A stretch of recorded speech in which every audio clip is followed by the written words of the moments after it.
আজ 25শে বৈশাখ, বিশ্বকবি রবীন্দ্রনাথ ঠাকুরের জন্মদিন। জন্মদিনে কবি তোমায় প্রণাম।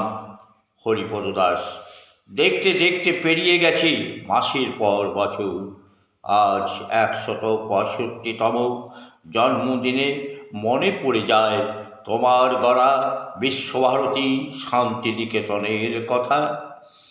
আজ তুমি আমাদের মাঝে নেই, রেখে গেছো তোমার স্মৃতি শান্তিনিকেতনে। শান্তিনিকেতনের যেদিকে তাকাই, খোলা আকাশ, খোলা মাঠ, চারিদিকে সবুজে সবুজে ঘেরা, অপূর্ব সৌন্দর্যের মাধুরী দিয়ে ঢাকা।